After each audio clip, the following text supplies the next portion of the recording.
Okay, folks, we are back. Yeah, little cat problem. It was indeed a catastrophe. Cat actually unplugged the host computer that was running the stream. How about that? And that's quite a thing for a cat to do to us. Just press the power strip. Yeah. Not unplug. That would be crazy. I wouldn't put it past the cat to unplug it, but apparently it's just a power strip.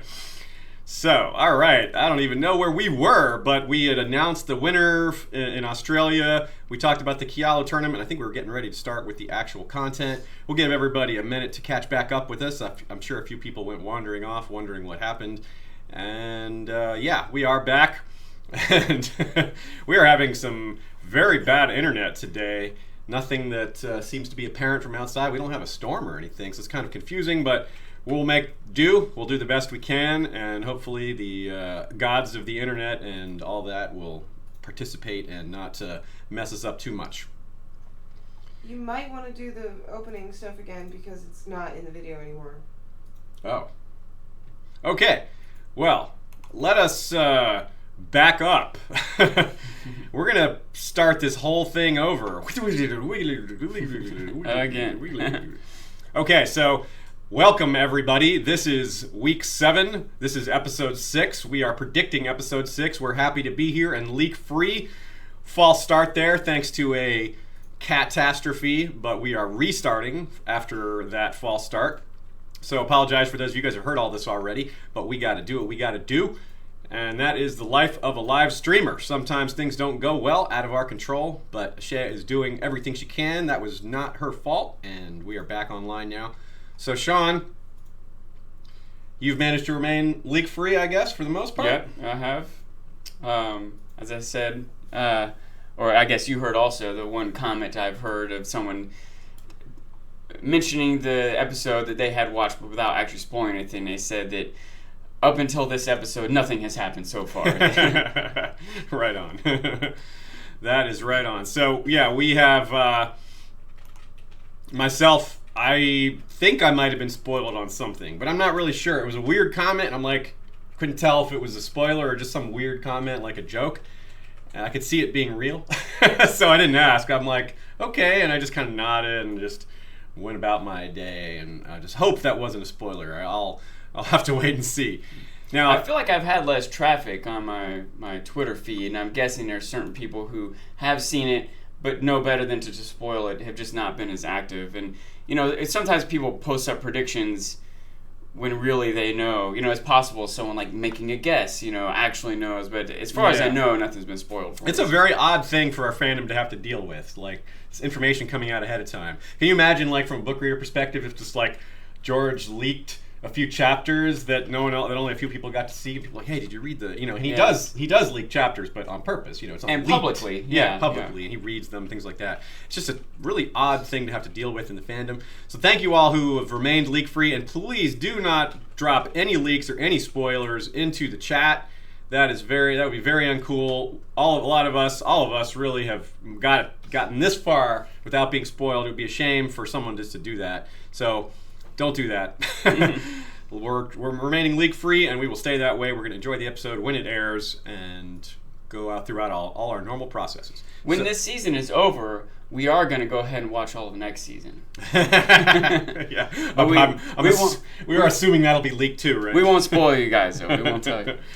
So the episode title is Beyond the Wall, which is one of the least descriptive titles ever. It's like, yeah, of course it's Beyond the Wall. I thought this episode was going to be South of Dorne. That's what I thought where they were going. But well, if you go far enough south of Dorne, you got to come around. I guess. No, actually, you heard it here first. The world that Westeros is set in, Planetos, Taros, whatever you want to call it, is actually a triangle and not a sphere. So you heard it here first. Yes, thank you. I see someone commenting on my shirt. This is Valyrian Wildfire. Yes, Valyrian Energy Wildfire. That's right. Not Monster. And Sean's got his Nerf herder action going. Scruffy looking. Yeah. And you're looking a little scruffy. We both are. That's the life of beard havers, being scruffy. And thanks, of course, to Ashea for running production. We had a false start that was out of her control, and she is keeping it all together. She's the glue that makes all this possible. We really appreciate that, and I know you guys too as well. Y'all are very aware of that.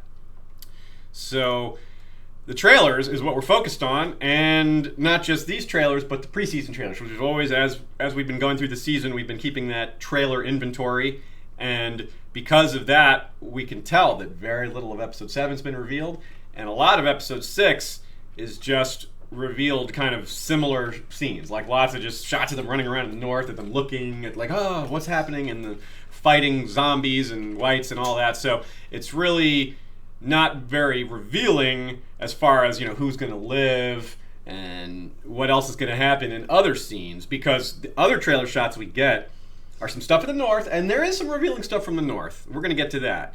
And then there's some stuff from Dragonstone, but it's not terribly revealing. It looks like just a bunch of conversations, maybe. And that's it. We don't get Jaime, Cersei, Qyburn. We don't get Sam Gilly. We don't get Euron, Yara. We don't get Theon. We don't get the Unsullied. We don't get Missandei. Now, we might get some of them. I'm just saying they're not in the trailer. But I wouldn't be surprised if this is one of those episodes where it's highly focused on just one major location and then a couple of scenes from elsewhere. Is that kind of how you read it? I think so, but here's some breakdowns. Here's some thoughts that I've had on it. One is that in past episodes, there have been a few episodes that were all featured in one location/storyline, Yeah. And so like Blackwater Bay, you still kind of bouncing around within, even though it was all that one battle, there was still a lot of different characters and spots within the castle, which that seems less likely north of the wall, you know what I mean? They're probably all going to be pretty much together in pretty much the same place. There have been other episodes where they've maybe bounced back and forth between a couple locations and then ended up at one and stayed the rest of the time there, like the Red Wedding episode. The thing is that, let's say we get 10-ish minutes at Dragonstone with Dany and that set of characters. And then we get 10-ish minutes at Winterfell with Sansa and Arya, that set of characters. And then we get 40 minutes all north of the wall.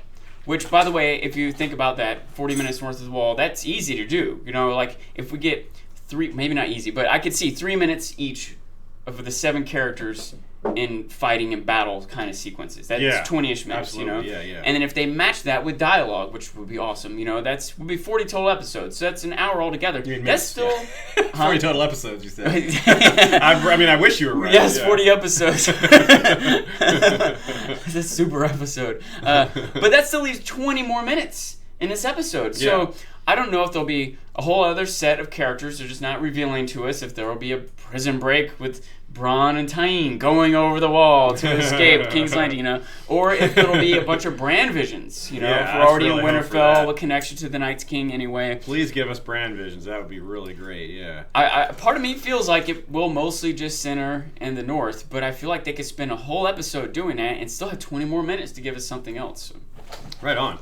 So we are doing our GRM box drawings. We normally try to keep the announcements light during the predictions and theories episode, but we do have a few things that are extremely time sensitive and we can't wait to talk about them.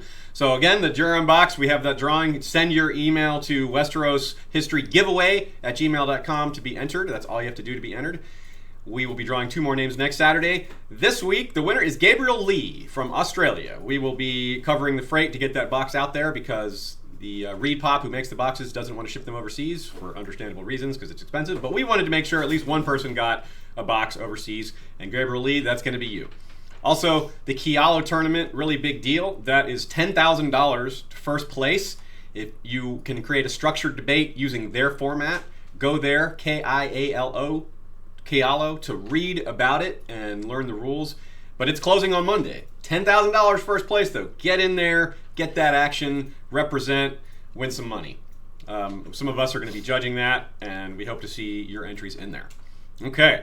Also, from AU Pack Mule, hey there, buddy. Can I get a happy birthday shout out from my friend Don the Kraken? Absolutely, you can. Don the Kraken is a buddy of ours as well. Got to see him just the other day. Sean and I got to jump in on a live stream on Rawris channel where Don was participating. A nice 6-hour stream that we were a part of the end of. That was fun. So also shout out to Rawris. But yeah, happy birthday, buddy. Don the Kraken Wit.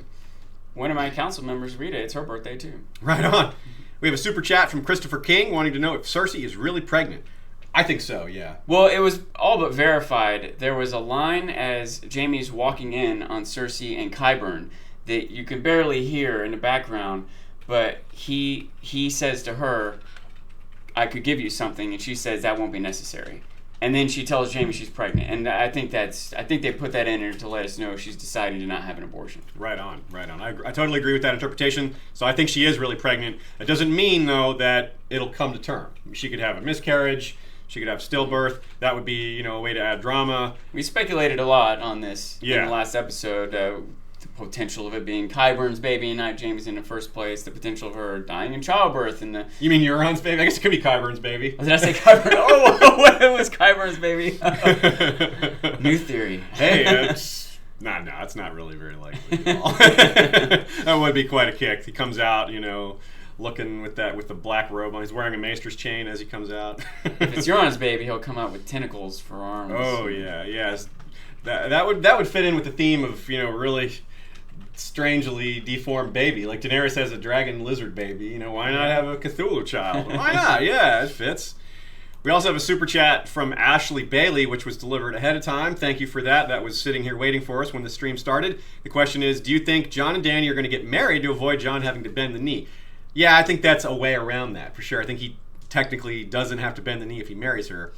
Especially, it depends on how the marriage is structured. Usually when a monarch marries someone else, it's the monarch keeps the title and the other person is either the king dowager or the queen dowager, and that means they're the one who married in rather than the one who inherited the title. In this case, they would both have titles, so it'd be kind of awkward. But Daenerys presumably would be selling herself as the one with the real claim to the throne, which in the story that's sort of true. But of course, we know that Jon is now legit. So there's a lot of this to deal with here. And let's start with the second part of this question as well, which super chat from Ashley Bailey, which says, I hope Gendry survives this ep and then woos Arya. That would be awesome. I would love Gendry to get back with Arya, for them to see each other again, and for that all to come full circle. But obviously Gendry has to survive the North first. Arya doesn't even seem to be on his mind. He didn't bring it up with Jon at all. Maybe he will. There's a great opportunity for a dialogue here in the North with these characters. Absolutely, yeah. That's something I really wanted to talk about. We'll get to later, but just as just to give pay service to what you said there, I totally agree, because there's a lot of shots of them walking around in the North, just walking, waiting for the action to happen. Because you can tell, because they see a whole bunch of different mountains and vistas and outlooks, and sounds like they're gonna have some conversations along the way. And yeah, maybe Arya will come up during that whole thing.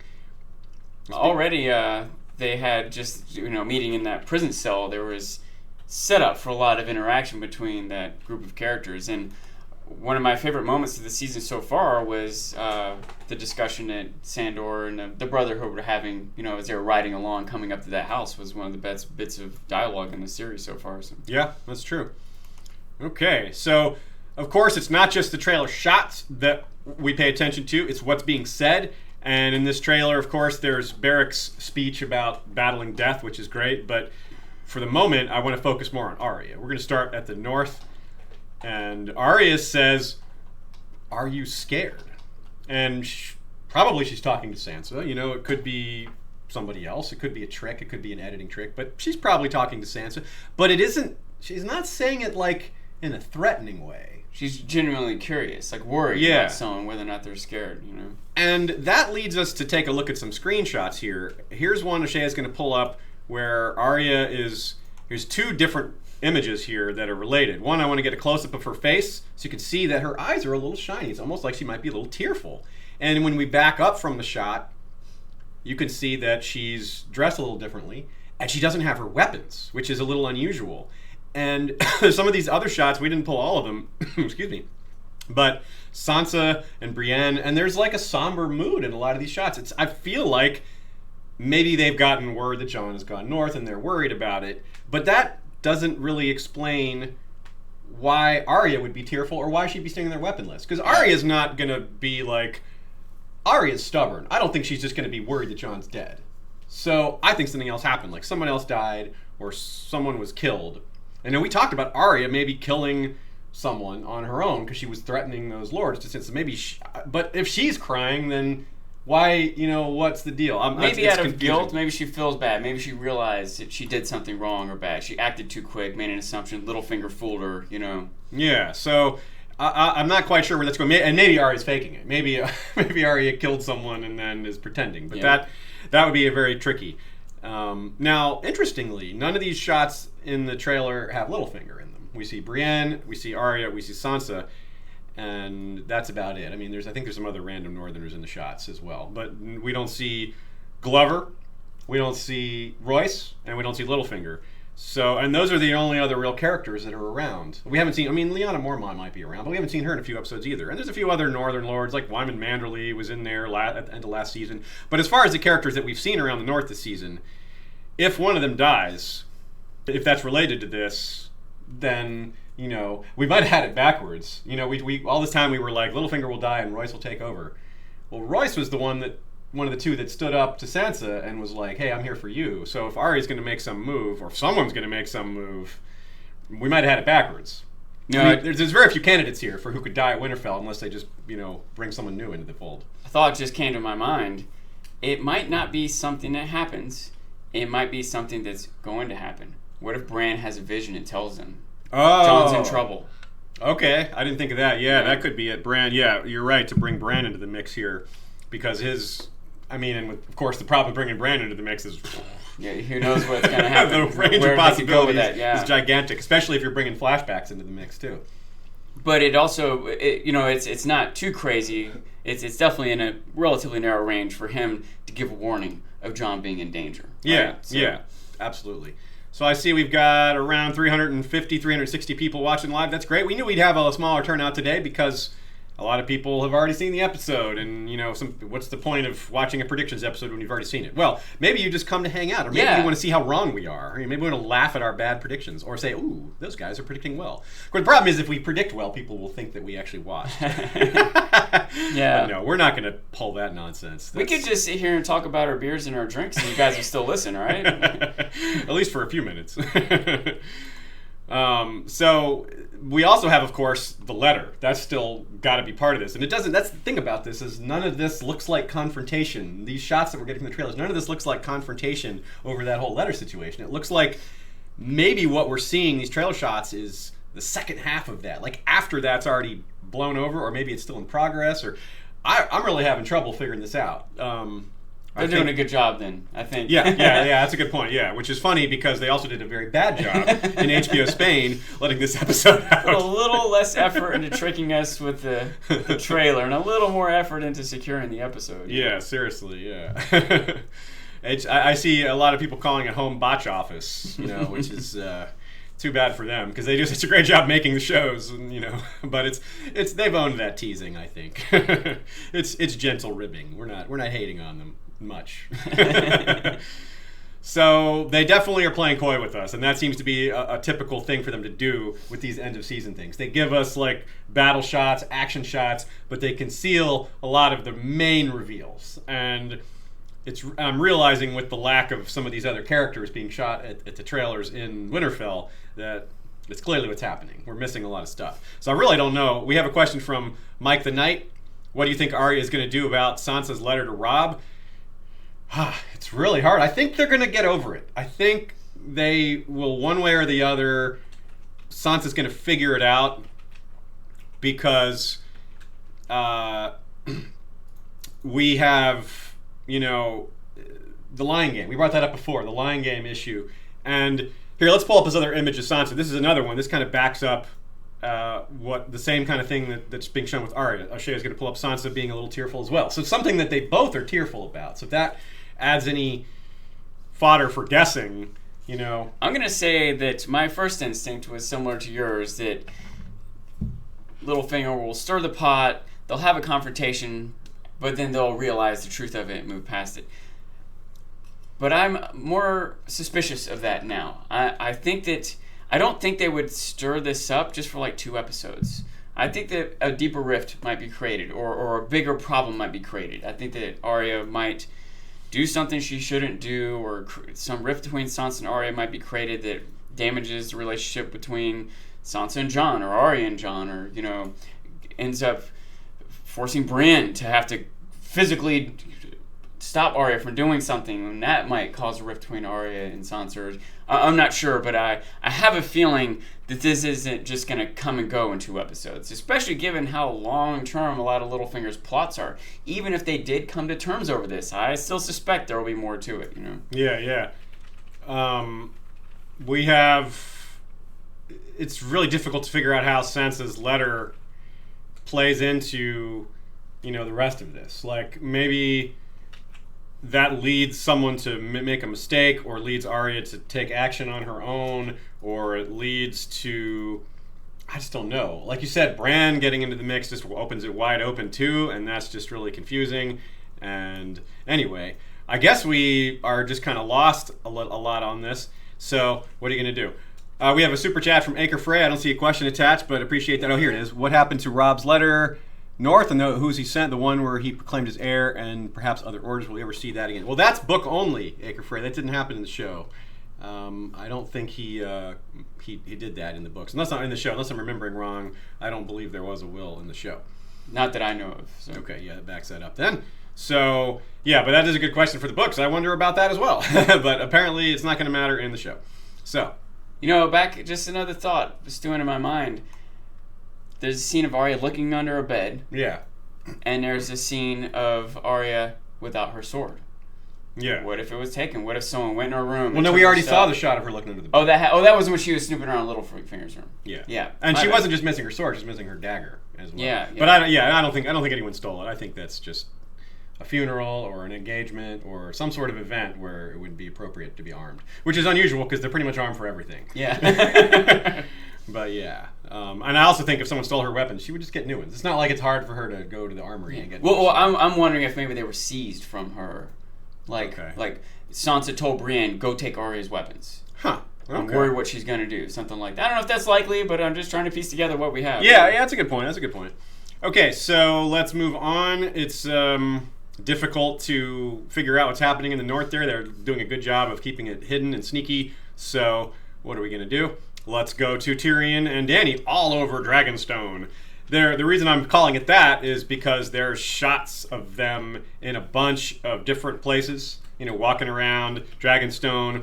And different outfits. Different outfits, right. That's really important because it means that we're getting multiple scenes. Here's a really big one, though. This is the one that's probably the most important. Shay's going to pull up Tyrion and Dany. This is a still, thanks to farfaraway.site.com. It's posting a lot of stills, and also thanks to Watchers on the Wall for stills. Very helpful for us on these predictions and theories episodes. So Shay's pulling up this image of Tyrion and Dany with the dragons here. This is really cool. It really looks like Viserion and Drogon there, and I don't know, maybe this is the moment for Tyrion. I mean, we've been waiting. I called at the beginning of the season. This is, not. I don't think it was a major prediction. We've all had this suspicion for a long time that Tyrion was going to ride a dragon, and maybe it's going to happen this episode. If not, I would really be surprised if it isn't in episode 7. If it isn't here in episode 6. So I was saying at the end of the season. I thought that Wall would come down, Tyrion would ride a dragon in the final episode. But as we know, a lot of times episode 9 is the real climax, and episode 10 is the kind of carryover and aftermath. Well, of course, this is episode 6 and 7 we're talking about. So we're getting no climax and no carryover this season. So what I'm saying is episode 6 is the equivalent of the other episode 9s, even though it's not as long as the finale, but it's clearly going to have a lot of action in it. And I think I mentioned that, as usual, we're gonna do our trailer inventory, but I'm holding most of that to the end, because I want to review what we still have left. We got a super chat from Perry here. Thanks, Perry from Mexico. What room is Arya in? She is in some room in Winterfell. Maybe it is her room, and she is not armed. Okay, maybe she's standing in her own room. Maybe just looking out the window or reflecting on what happened. If that's the case, then her tears would be real. Because, assuming she's alone, someone could be in the room with her. But the other clue about that, this is something I meant to mention earlier, is one of the things waiting for us still that we haven't heard, that was revealed in one of the very early trailers, is Sansa saying, "The lone wolf dies, the pack survives," or when the snow falls and the winds blow. So that has always been, that line has been hovering over us, kind of as a reason to believe Sansa and Arya will work it out, because that feels like something the Starks would say to each other to remind themselves of who they are and to remind themselves of their connection, because that's a Ned line, you know. I wonder if the tears could be a reflection over Nymeria. Okay. Ghost is still at Winterfell somewhere, and maybe Yeah. that'll bring up the memory to Arya if we get a Ghost appearance. That'd be cool. That would be pretty cool, yeah. I wonder if we'll get it. Yeah, it would be really nice to have a scene with Ghost, even just a minute, to remind us that Yeah. Ghost exists. Instead of, we did get one line of Got a dialogue. line, yeah. And we always like that one line of dialogue, but now we want a little more. Now we want a vision. Now we want to see it. So, that is something. Okay, here we have a question from Mary RH.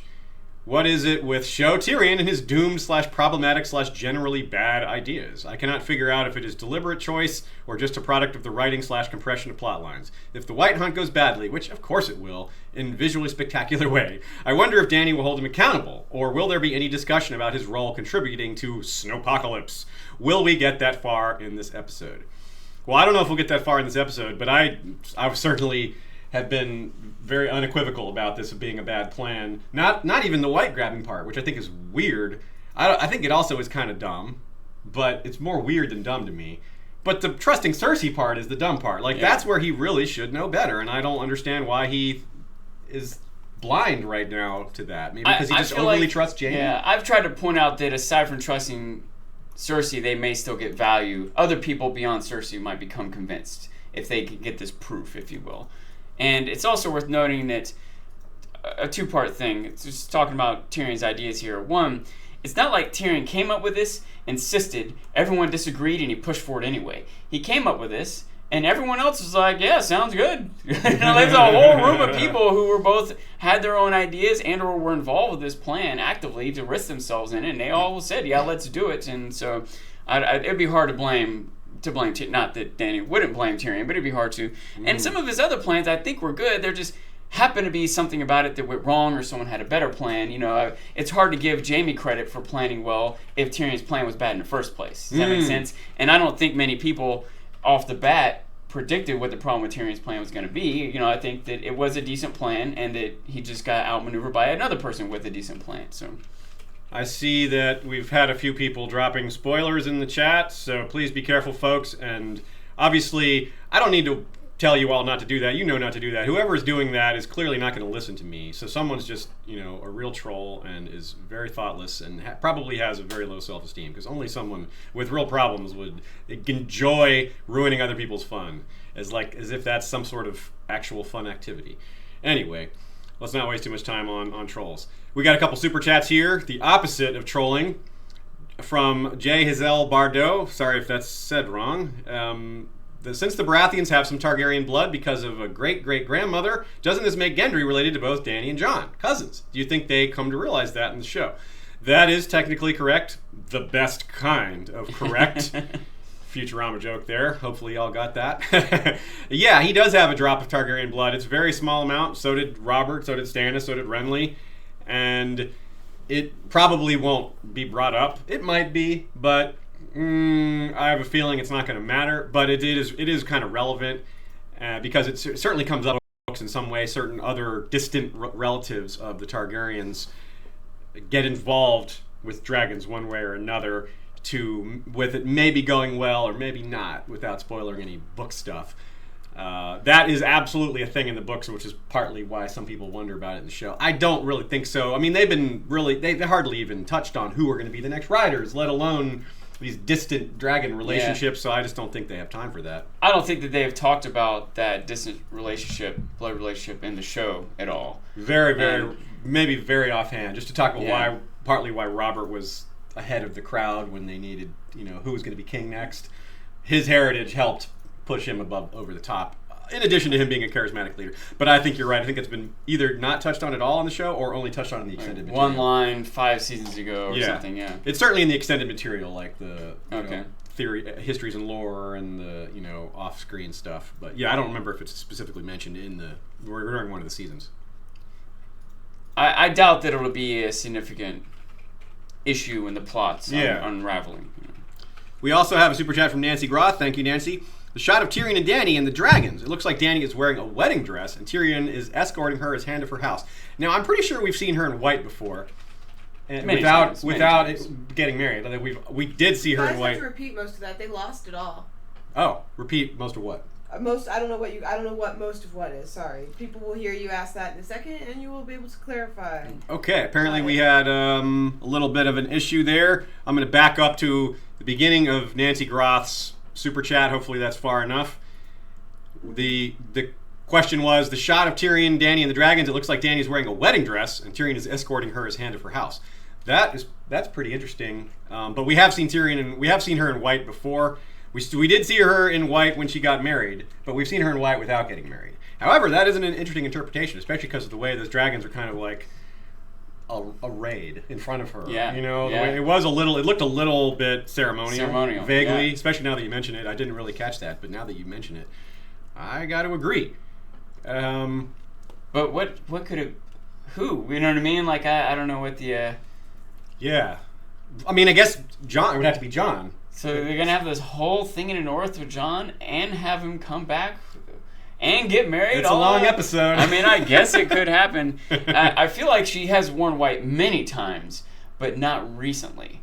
And I do remember someone pointing out, and I think it's a legit thing to point out since the show seems to pay so much attention to detail, and they're recognizing there is meaning behind the colors and sigils and words that people speak.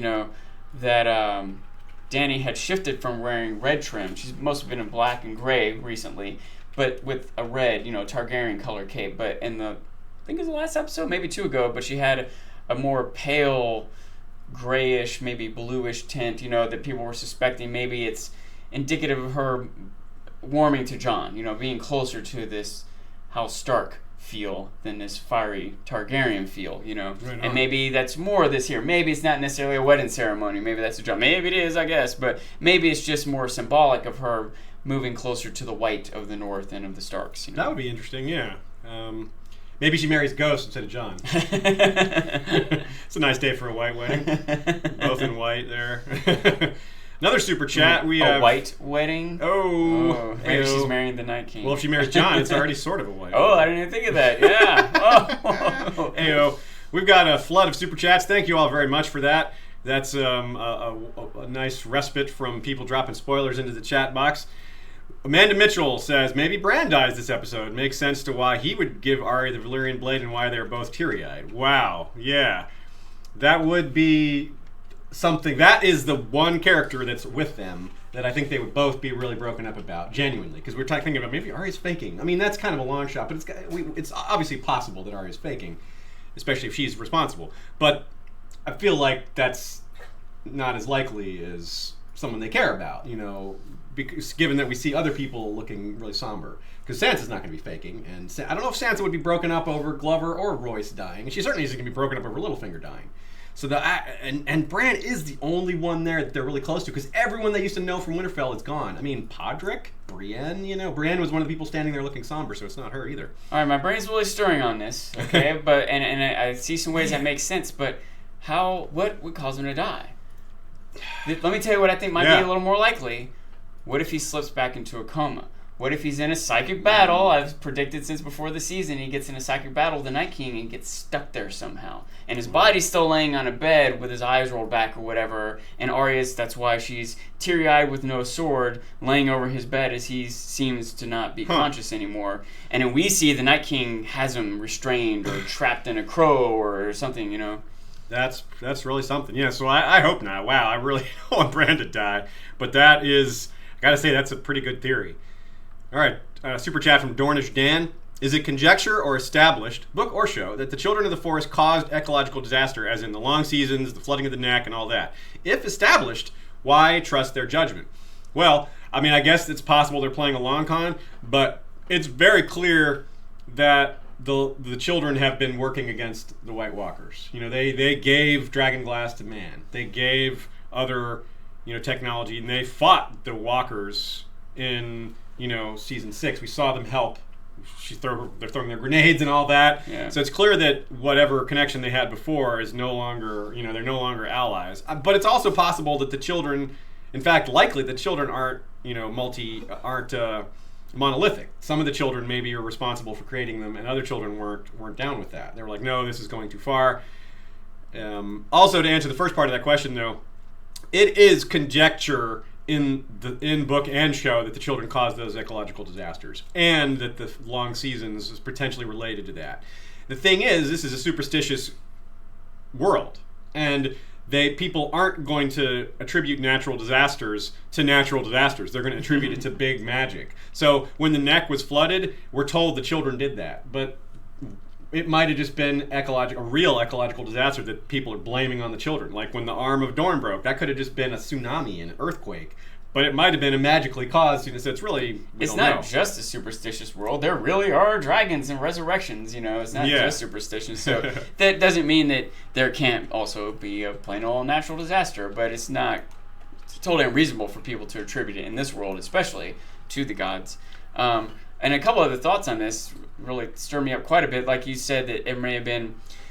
all the children of the forest might not have been perfectly united in what they wanted to do. I've wondered the same thing about the White Walkers. What if there's a split in factions there? Yeah. And we haven't seen them apart, but you never know, right? Yeah. And we're just we still haven't learned that much about them. And even if not, maybe at this moment there's not a split, maybe there has been at some point in the past, and maybe there will be at some point in the future.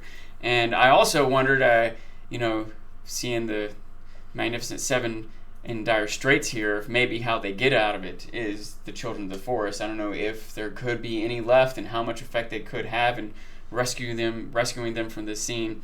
But it adds to my wondering if that group we saw up there assisting Bran and crew, maybe there's different groups that are working against Bran and crew, or who might if they knew or were aware. There's so much we don't know about them. It's very mysterious, both the children of the forest and the White Walkers. And I kind of wonder what Dornish Dan means. He says, why trust their judgment? What judgment of the forest, Judgment of the forest. What judgment of the children of the forest are we judging? Is there some statement they've made that we're going along with that isn't, that maybe we shouldn't trust? Or just the idea in general that they're on the side of the Three-Eyed Raven, and maybe the Three-Eyed Raven isn't good? Is that I'm not quite sure what he's asking there, but it does spur up a bunch of new thoughts and questions in my mind. Yeah, Dan, if you want to clarify what judgment in particular you think shouldn't be trusted, we'll be happy to continue with the question. But yeah, that's a good point, Sean. I'm not sure if he has a specific thing in mind or whether it's just a generic. What are they assumption up to? of them as good guys. Yeah. What are they up to? What are those shifty children up to? I'm not even clear that there still are any left in show canon. They kind of behaved almost as if that was it, which is kind of hard to believe that all of them are dead. But maybe they're just done from a show perspective. Yeah.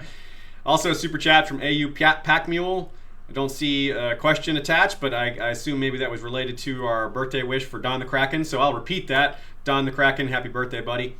Thanks a lot for that. If you do have a question, AU Pack Mule, just let us know, and we'll get to that later. So, yeah, not a lot to say as far as reveals from the trailers at Dragonstone. There's a shot of them sitting in front of the fire. There's a shot of them kind of gazing out over the water, near the painted table. There's the shot with the dragons. So, unless that is a ceremony, which I think is a pretty good guess. Yeah. That there may not be much else to know, because a lot of it will be just conversations, and who knows what they're talking about. Maybe they talk about heritage, maybe they talk about background, maybe they talk about plans, maybe they talk about stuff from their past. There's a lot of potential cool stuff being revealed, but I do hope that, like you said, I hope we get some Bran flashbacks, especially if this guess is right, that he dies or slips back into his coma or something like that. He needs to give us flashbacks before that. Yeah. Or maybe that's where it's full of that. Maybe if he's stuck in a coma, it's full of flashbacks. Man, if Bran is done, then he can't tell Jon. Yeah. The deal. Yeah. And if Sam didn't bring that book. Jeez, man. It's so close, and they won't even get to meet. Jon will not be able to see them before. That's very sad. Another super chat. Princess Ascanius. Or Prince Ascanius, my apologies. Since we're approaching the end, and no main character is in Essos, are we ever going to see Ashai, like in a Melisandre flashback, for instance?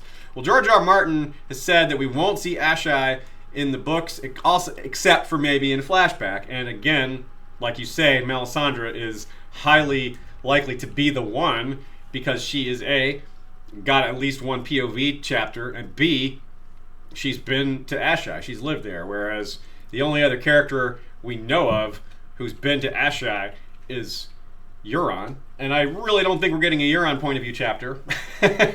So, that really does kind of leave it to Melisandre. But in the show, no, I really don't think so. I think the show is not going to give us even a second of Ashai, or even. I don't even think that it's going to mention again unless it's part of Melisandre's title, Melisandre of Ashai. Yeah, not that I expect anything of that sort, but it is worth noting that Daario and Melisandre, I don't know what you count as main character, but it's another named character, Kinvara, is over there, and Melisandre announced that she was going, so we might get something from Essos. Yeah. Something from Essos. Yeah, I just don't, but I agree. I think we might get something from Essos, like maybe some R'hllorys coming over, some sort of help for the war for the Dawn.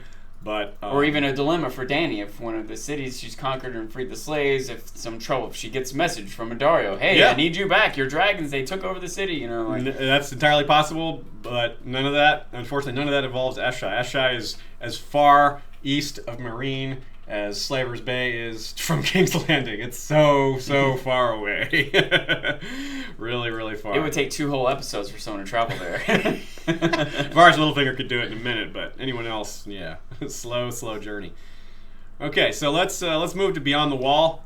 Oh, you got something else to say? Well, yeah, just that I'm assuming we're going to get to them, but there are a couple spoilery type, a couple things from the trailers that might be a little revealing, one of which I think you're about to hit on here with the Arrowhead Mountain. Okay, cool. Yes, definitely. We've got 450 watching live now. Thank you very much, people, for joining us, because this is more. I want to thank you all extra for showing up today, because I know all of you are braving leaks just by being here, being in this chat, being on the internet right now. You are risking being spoiled. We're all risking that. So thank you all for braving that risk and joining us at the risk of plot spoilers coming to hang out. That says a lot about the community. That says a lot about how much y'all enjoy getting together, which is totally the same wavelength that we're on. We love talking about the show. We love just geeking out and having conversations about all this. So thank you for being here despite the risks. Yeah, the leaks are just it's really something. It's really frustrating and really annoying, but we gotta push onward. There's nothing we can do about it. So, with something we touched on briefly early on in this episode, is that it looks like this group of 7 is going to do a bit of walking before the action begins. There's a lot of varied shots in the north that you can see different mountains, different snowy vistas and they're just walking, and the difference in weather conditions too. For a while it's kind of bright and open and it's not too snowy, and then later there's some shots where it's just like intense snow, which probably near the others, the White Walkers are probably near. But let's start with this one. This is because this one's been built up to, and it's got this. Shay's pulling up the mountain. Now, this took me a few times to catch, even though it's really obvious once you think about it. Wait, when you say the mountain, you mean this is a real mountain, this not geographical structure, a large rock structure made by nature, not a undead giant resurrected by Qyburn. 2 very different types of mountains. And in the trailer, you see the Hound kind of stop and gaze up, and then you see this mountain. And if you look at it, you realize it's a mountain shaped like an arrowhead, and that's why he's like, "Oh, this is what I saw in my vision." And so again, here's what he said when he looked into the fire: "Ice, a wall of ice. It's a wall. It's where the wall meets the sea. There's a castle there. There's a mountain. Looks like an arrowhead. The dead are marching past. Thousands of them." So here we go. This is that arrow. So that's got to freak him out a little bit. He sees that mountain.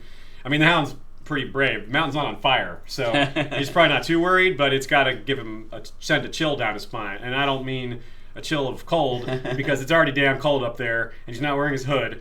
But I mean a chill of fear. So, yeah. That's that. That's pretty cool. Definitely exciting. But there's also a lot of action shots. I was going to ask, is that mountain like a landmark? Is it referenced anywhere at any point? Not that I know of. I don't think that mountain is referenced in book canon anywhere. It might be a reference to the mountain that blew its top in like 600 years before the start of the books, which is kind of like, some people think it was like a mini Doom, because the Doom of Valyr was 14 volcanoes going off at once. And the story is told in the book that there's this mountain that blew out near Hardhome, that destroyed Hardhome. That's why Hardhome was no longer a thing. In the books, Hardhome is sort of abandoned. In the show, it's still kind of a semi-bustling town, the only real town north of the Wall. But in book canon, it was this eruption slash explosion slash mysterious event could be seen from the wall, and it's been said that there was like smog from it for like 6 months or more. So it was kind of like a mini Doom, like a miniature Long Night type of thing, and Hardhome was just destroyed by it. And so it wasn't the White Walkers doing that. I don't think they would have anything to do with fire. A smog like that for 6 months, that would like ruin all the crops in the north. Oh wait, no. Yes, that snow wouldn't see any sunlight. Oh, right. So that's pretty telling, but I don't know that relates at all. This mountain clearly doesn't have its top blown off. I don't suppose that'll happen. That would be something if while they're up there fighting, all of a sudden the mountain explodes. You're like, whoa, that was unexpected. So let's start looking at a few of these action shots because they're kind of revealing. Ashaya's first going to pull off this standing in a circle one. This is the guys we've been seeing the different angles of this, different versions of this kind of thing since the preseason trailers.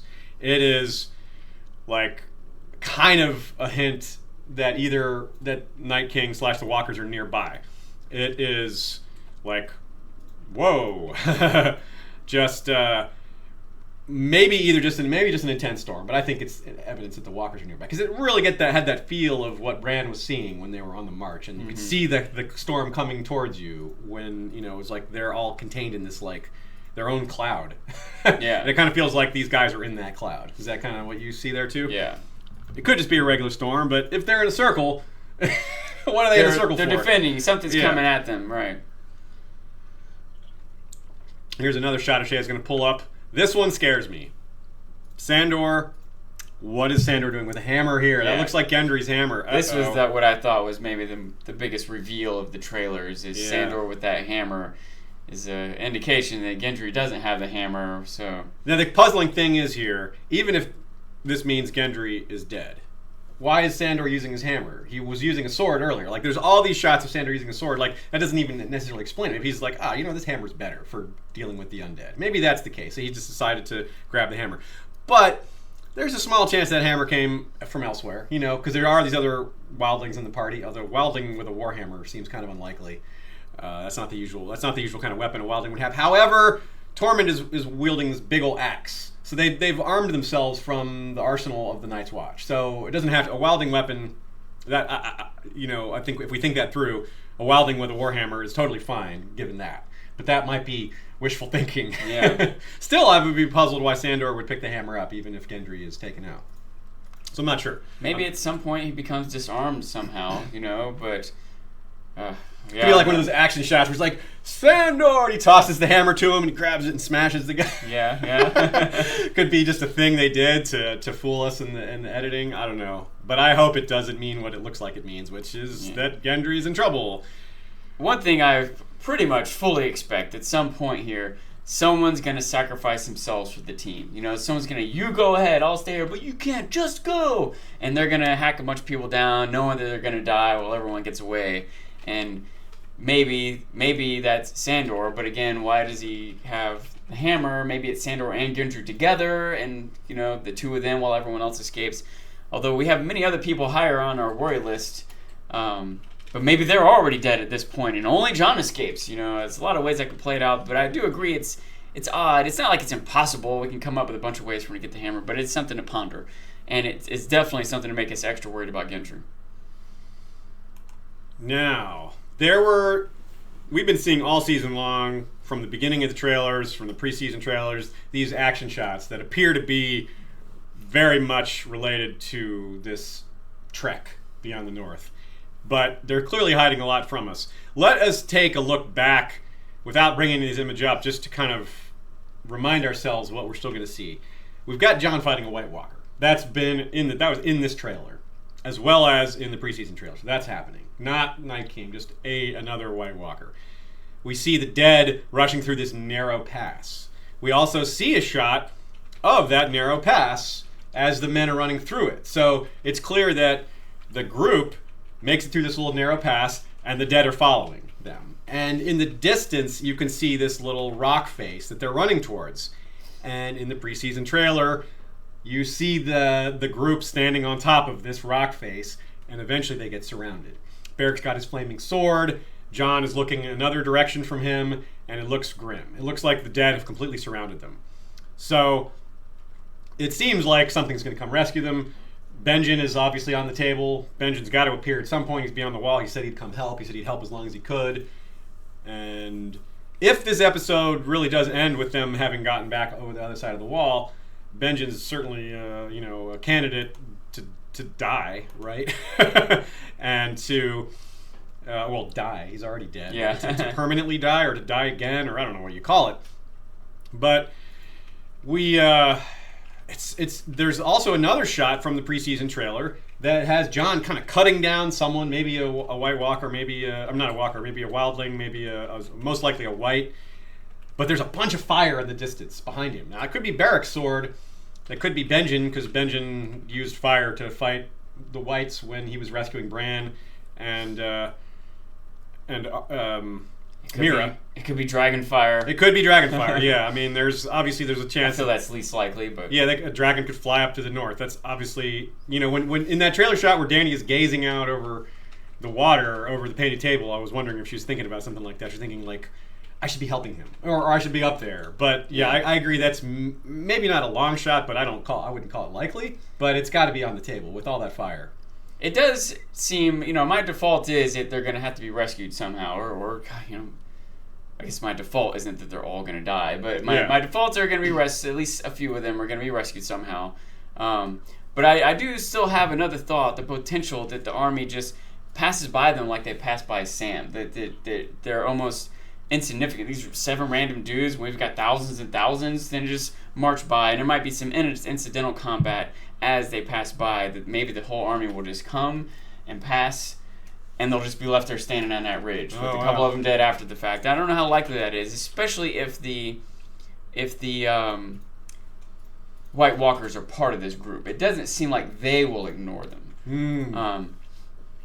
But maybe they will if they think they have bigger fish to fry, if they maybe almost as a way to demean Jon, just look at him and keep going without caring. Maybe somehow if they've got Bran captive, I don't know how that would affect how things go or change the course of things. Maybe Bran saves them by warging into something and diverting them away from Jon and crowd, and Bran sacrifices himself. It's a Benjen's horse. Yeah. Another super chat from Perry. I don't see a question attached, Perry, but thanks again for that. If there is a question, Ashay will keep an eye out for it, so will we. They said they have to leave because of spoilers. Oh, yeah. Well, sorry about that, Perry. Yeah, obviously not much we can do about that. People are being jerks and dropping spoilers in our live chat. So, honestly, folks, if you're really spoiler conscious, you might not want to be in the chat. I hate to say that, but that's just kind of how it is right now. So... Anyway, we'll do our best. So, keep going. Well, I was going to lead into the next point about Davos coming out. Okay, yeah. Get to that? Well, let's do that. Got an image, right? Yeah, Shay has an image from Eastwatch. This is a shot of men with torches ducking under the gate. They're running out into the north in a hurry. Now, to me, the obvious interpretation is that they see their companions returning and they're rushing, being chased. In danger, and they're coming to help them.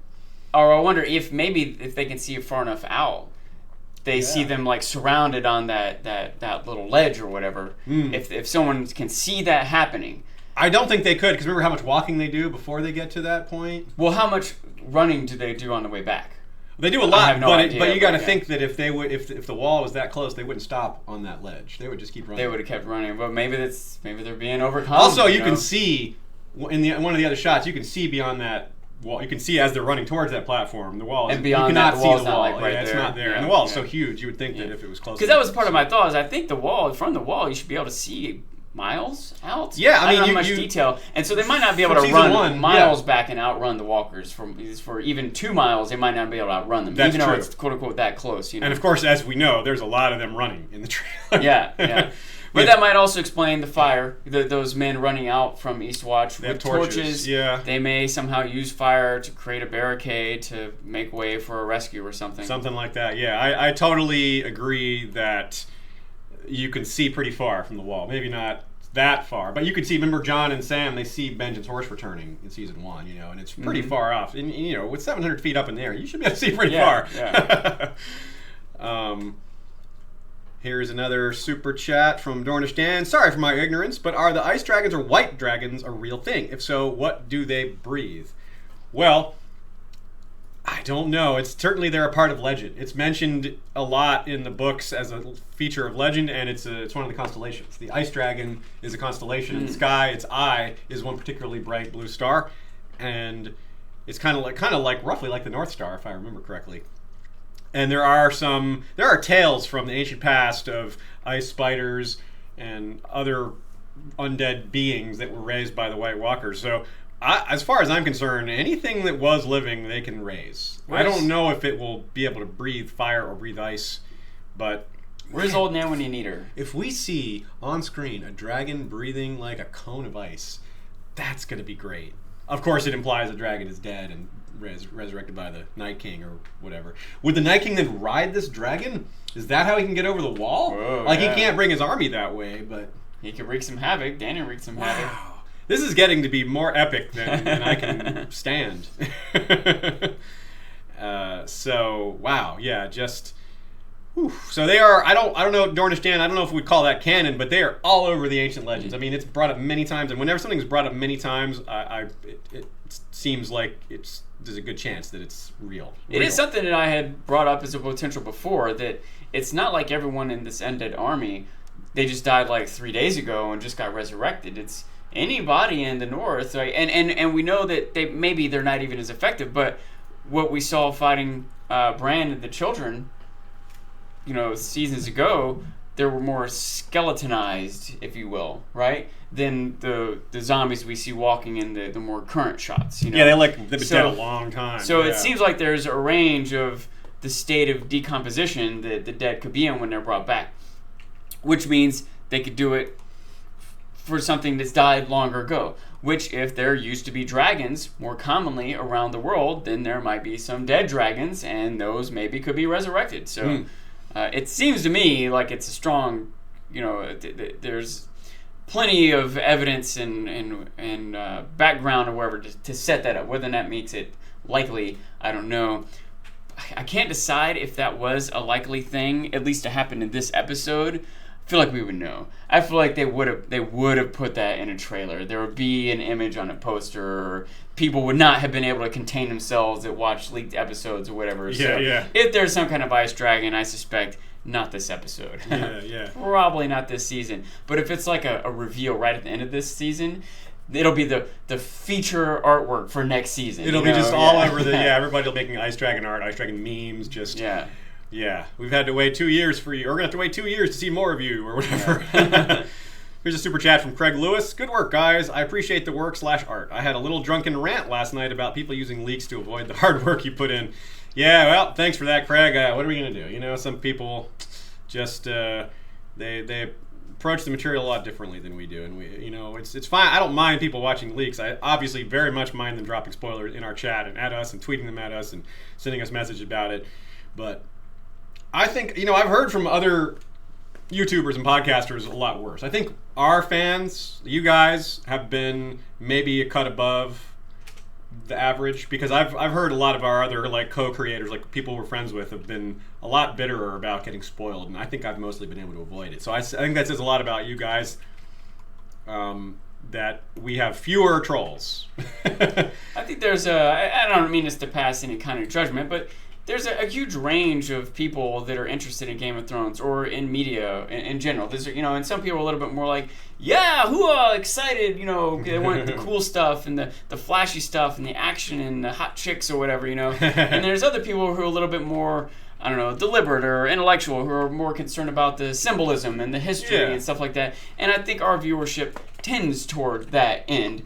Now, that said, our viewership is big enough, we'll still have a range too. And so some of our viewers might be excited, and whether they're being irresponsible or just, mean or whatever, I can see why someone would want to spoil something. They're excited to talk about it, or they're just trying to be a jerk or trying to get attention for themselves or whatever. But I do feel like we have less of that than what exists in the world, Mm-hmm. I agree with that. And I'm a little surprised and thankful that we have now well over 500 people watching live. That's awesome. I was I wasn't sure that I thought we'd have less people because of the leaks, but it looks like this is a pretty normal turnout for us. I'm really happy about that. And we have particular thanks from Hira Gikawai. Probably said that wrong, but the message, the super chat. What's that? Hiragi Kawaii. Hiragi Kiwai. Okay, yes, Hiragi Kiwai. You're right. That's almost certainly more likely to be right than what I said. Anyway, the message is from Canada. Thank you very much. It says, thanks, Shea, for the hard work. Absolutely, everybody, 2 thumbs up for Shea. She is protecting us from leaks while doing this production and keeping everything running smoothly. She is doing a lot all at once. We're super appreciative of that, and I'm glad you guys recognize that because it's not always obvious. I bet that there's a lot of people, I don't want to call anyone out, but in fact, I almost know there's a few people in the chat who have seen the next episode and aren't spoiling it. Yeah, and that's they all still good. want to join our community and hear what we have to say and everything else. So I'm sure we're pretty entertaining. How close or far we are. Yeah, some people are probably laughing right. oh man, they're so wrong about that, or oh, they actually guessed that right. It's probably a little of both. Maybe more of the former than the latter, but hopefully more of the latter. Oh.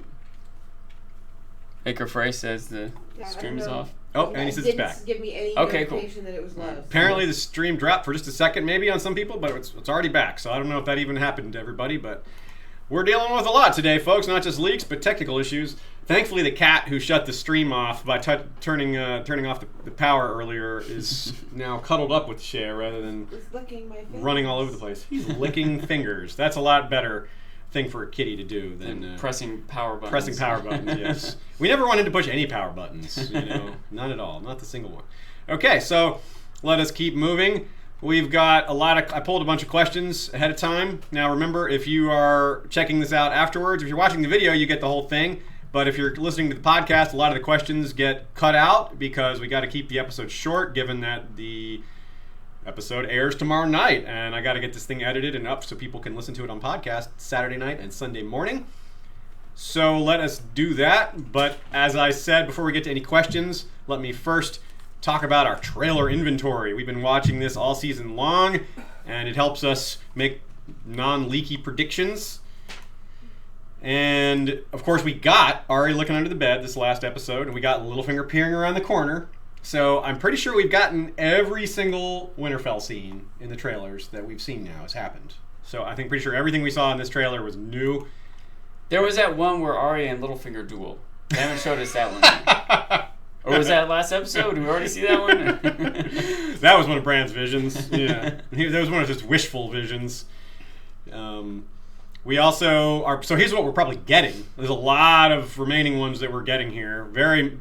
Almost all the ones that are left we're getting, which is the companions in a snow circle. The companions running through a gap. Jon fighting a walker. Beric lighting his sword on fire. We're probably getting that group surrounded on that short rock face.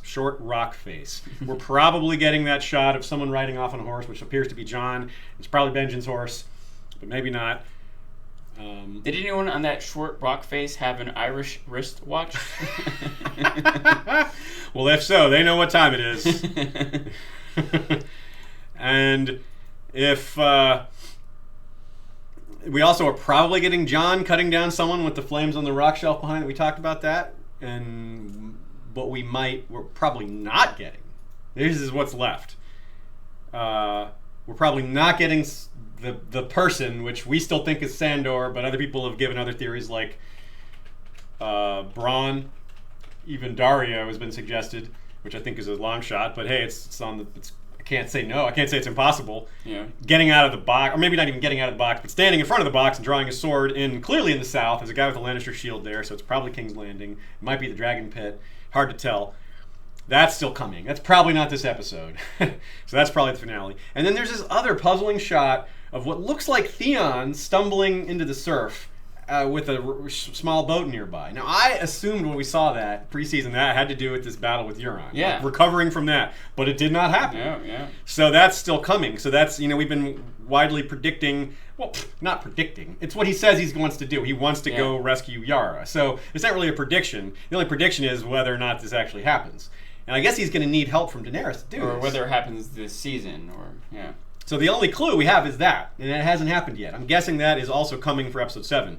So I'm guessing we have 2 things. We've seen 2 shots in all the trailers, only 2 little tiny bits that come from episode 7, and it's the longest episode of the season. So that's really something.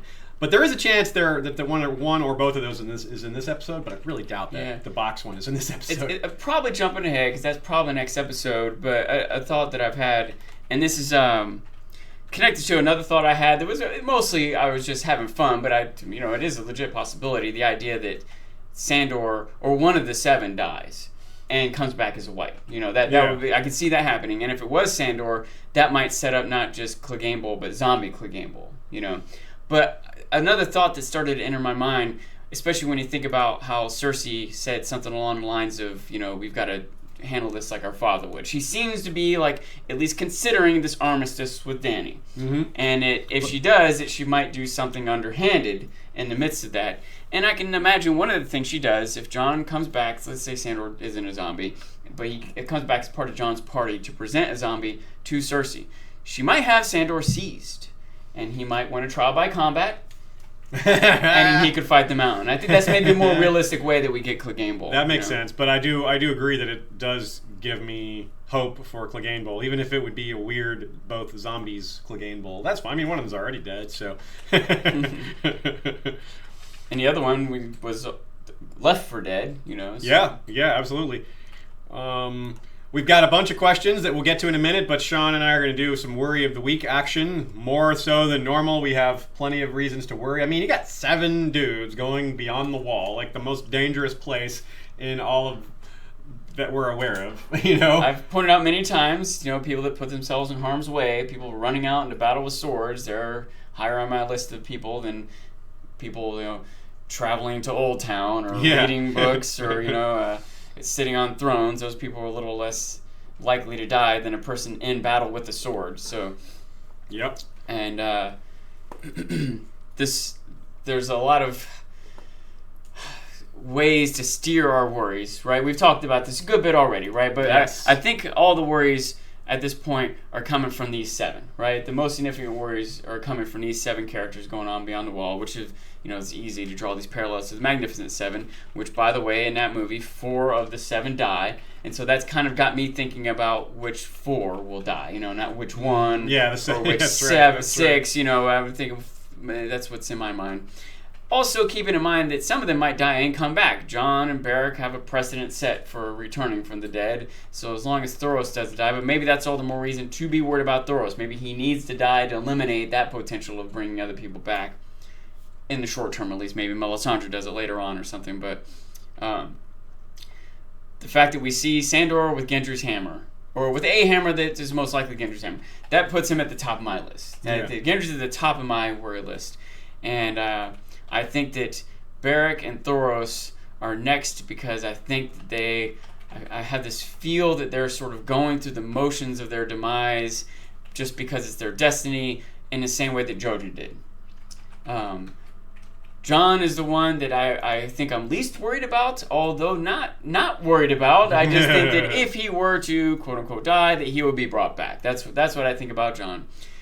Tormund, I feel like, is less likely to die because he's the only named. The only named wildling, Wildling. I agree with that thinking, meta reason, but still a good one. But I don't know, I feel 50-50 on Jorah and... Jorah and Gendry, I think, are in that middle zone. Yeah, well, Gendry's higher to me because I feel like there's evidence that he's not going to make it with the hammer thing. That's good point. Good point. Yeah, that's a good call. Had one other thought. I've lost it for the moment. Okay, have you talked about everyone individually? Beric and Thoros, probably most likely, right? Then you talked about Tormund, talked about Jorah, talked about Gendry, talked about Jon. Yeah. And the Sandor. I remember the other thing. I remember the other thought that I had. So it's some meme online. There's a million of them, and I usually appreciate them. But this one was like an image of them going out, and it was like D&D character stats. You know what I mean? It was like priest, level 70, protection from fire, and barbarian, Tormund was like barbarian +2 with an axe, there's these different D&D stats, and all the characters were, understandably, level 70. Yeah. Except for Gendry was level 2, level 2 fighter, he knows that, plenty of bravery, not a lot of experience. One more reason to be worried about Gendry, it's just relative to these other men. He has fought the least. So much less experience. Jorah's a proven badass. Sandor is a proven badass. Beric is pretty proven. So is Thoros. These guys have fought a lot. You're right. Out of the group, he has way the least fighting experience. Way the least. So that's a good point. It almost makes sense to pick him as a worry just on that. A lot of people are like, oh, they just brought him back. Why would they? It's like, I don't think that's much of a reason to be honest. Osha? They brought her back and killed her right away. Just Rickon brought her back and killed him right away. I mean, the Red Viper wasn't killed right away, but he was introduced and killed in a pretty short span. And he was a central character. All kinds of speaking line tied closely to the data, and he got killed. Yeah, sadly, I don't think that helps him. The whole, they just brought him back, I don't think that means anything. I wish it did, but I don't.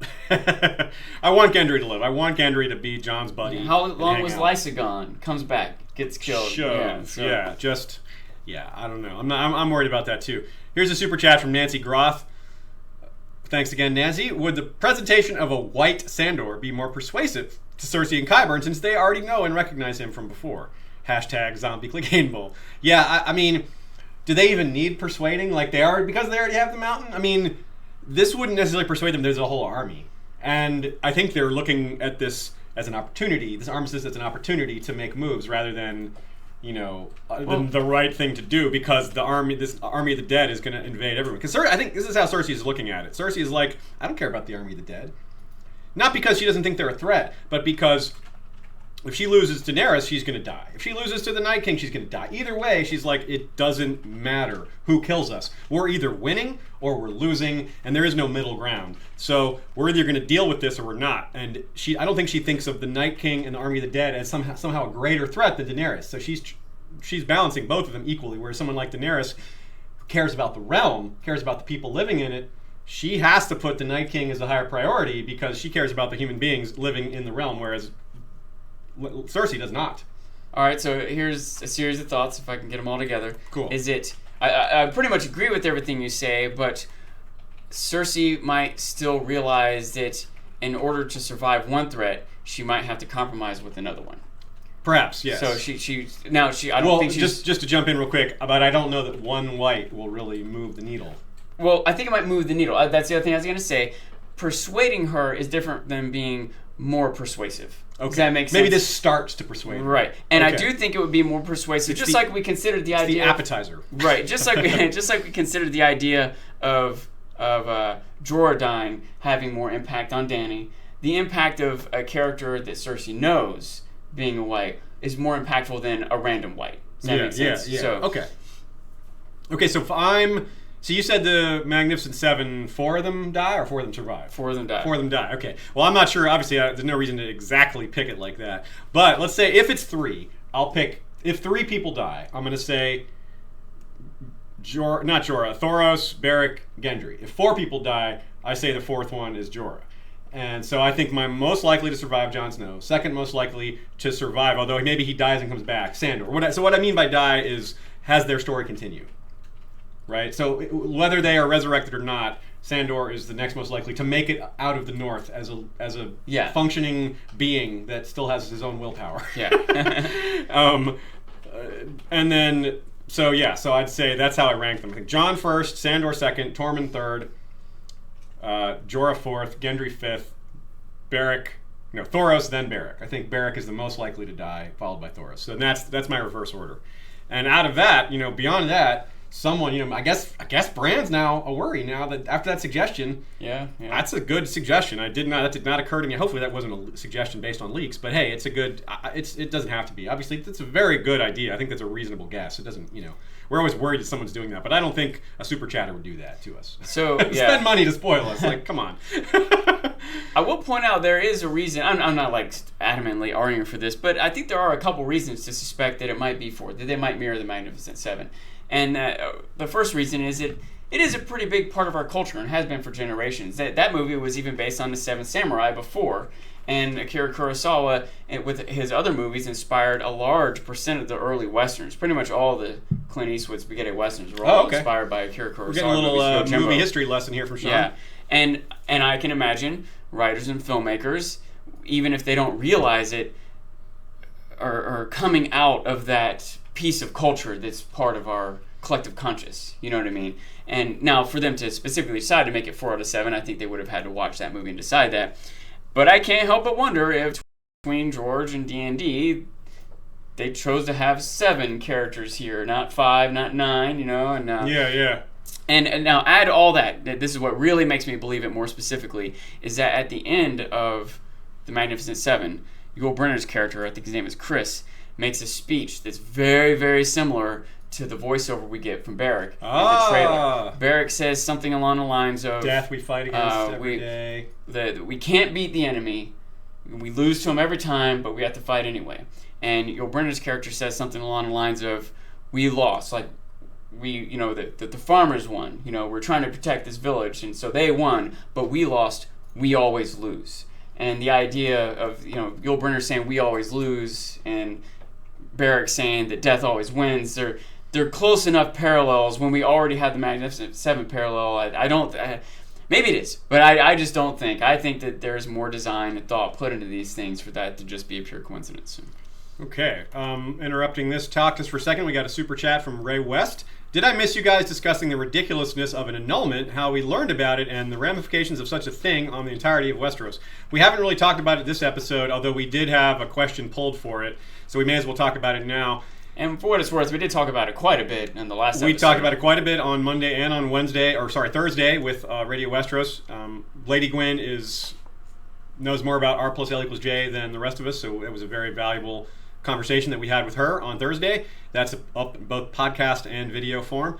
But one of the takeaways from it is that we don't exactly know, because it hasn't been clarified, what an annulment means in Westeros. Because there's a lot of different versions of it in real life too. We can't just pick one of those and decide that this is how it works in Westeros. So we don't know what it means, other than that it makes Jon legitimate. It does that much for sure, because the annulment part is confusing, but there's nothing ambiguous about Rhaegar getting married. Yeah. The details are ambiguous, like why and how and all that, but the bottom line is it happened. So Jon is legitimate, and but there's still so many questions hanging over the situation, because we don't know whether they have that book. We don't know how it's going to be revealed to Jon. We don't know, whether they brought the book with them, or when and where Sam will even get to talk to them all again. For example, we got another question from Jeff Gnarly the Long Snapper, who says, "Jon's not a bastard, and Dany isn't the rightful heir. What is the next thing we think we've known for 7 years that will be shot down? Has Tyrion just been walking around on his knees this whole time?" Well, we brought up that there's a mermaid theory, a jokey Merling theory that Varys is a mermaid, Well, we found out that Bronn clearly is a mermaid. So that one's been shot down. The idea that Varys is a mermaid and Bronn isn't. Now we know Bronn is a mermaid. It's the other way around. Yeah. Maybe the Mountain is really a dwarf and Tyrion is really a giant. We have some other related questions about this whole annulment situation, both from Lady Sand and from Rebecca Androli. First question is, where do you think Sam and Gilly are going? Winterfell? And also, I'm guessing that Sam is heading back to the Wall, meaning he will probably stop at Winterfell before he gets there. Is it a possibility that he brought along the annulment book, or is it lost to the ages? Speaking from experience, one of the cardinal rules of parenting is that you never give important things to a toddler. Well, we did clarify that wasn't the important book, was not handed to little Sam. I thought that it was. We looked again. Sean correctly caught that was a different book that Sam grabbed. There was a book sitting between Gilly and Sam that he grabbed and handed to little Sam. So we really just don't know what happened to that. Gilly was enjoying that book. Maybe she brought it with her. Doesn't mean they didn't bring it. Right. But we just don't have, it's not definitive that they did bring it. Yeah, so the proof is there, though. One way or the other, it's sitting there. It exists. It exists. So maybe the Citadel can find it later, if they didn't bring it with them. And if Bran... If I don't know, like putting all these theories together, let's say somehow Bran does die, and this book is left at the Citadel, then it's only us readers or watchers know this stuff about Jon. No one in the world is going to know, except maybe Howland Reed is still out there. And it's just like all these ways for Jon to find out his parentage. They're just getting chopped off at the knees before they can talk to him. You know, No pun intended about Bran there. a couple of thoughts just popped in my mind there. One is, I wonder if Helen Reed maybe also could have visions or be connected to something that's going on in the north or with Bran. Maybe he helps save Bran if Bran does get stuck in some kind of ether world coma or something, you know. They definitely have Mira saying, I'm going back home, you know. I feel like his character's going to come into play, and there's many roles he could have. Another thought I just had, though, was that maybe specifically they didn't leave. They did leave that book in Old Town. It might be important because think about this. Sam suddenly disappears. The head maester there, the archmaester, right? Yeah, Ebros. Yeah. Ebros. Mm-hmm. He did promise Sam, we'll look into this. We'll figure out what's going on. Imagine if he goes back into the room where Sam was last and realizes Sam's disappeared. And he's already like suspicious of what's going on. Maybe other messages come from elsewhere to add to this. And he's, well, what was Sam looking at when he left? Let's look at this book real quick. You know, that book is laying right there for Ebros to come up to when trying to figure out where and why Sam went. And he reads it. That could be another way things come into play. And it maybe even in a more official way, say he sends a raven out to everyone, including Cersei and the Wall and everyone. Jon is the real king. Cersei is an imposter. Wow.